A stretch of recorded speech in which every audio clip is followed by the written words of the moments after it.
আমাকে ঠকানোর অপরাধে একদিন তুমি নিজেও ঠকে যাবে।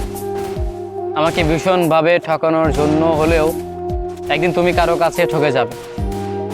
এই যে আমি তোমাকে এত ভালোবাসি ভালোবাসি বলছি, অথচ তুমি আমাকে কোনো গুরুত্ব দিচ্ছ না। একদিন তুমিও ঠকে যাবে।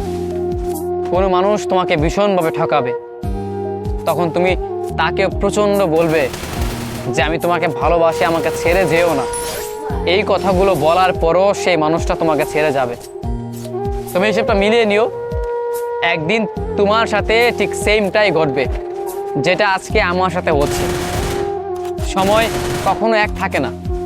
আজকে তোমার সময় আছে, তুমি ইচ্ছে মতো আমাকে নিয়ে খেলছো, আমাকে নিয়ে অভিনয় করছো, আমাকে ঠকাচ্ছ। একটা সময়ের পর দেখতে পারবে কোনো এক মানুষ তোমাকে নিয়ে খেলবে, তোমাকে নিয়ে অভিনয় করবে, তোমাকে ভালোবাসবে না, ভালোবাসার বিনিময়ে তোমাকে অবহেলা করবে। যতটুকু কষ্ট তুমি আমাকে এখন দিচ্ছ, একটা সময়ের পর ঠিক ততটুকুই কষ্ট তুমি ফেরত পাবে। কারণ তুমি কাউকে কষ্ট দিবে আর বিপরীতে তুমি নিজেকে ভালো রাখবে, এমনটা কখনো হয়নি আর হবেও না।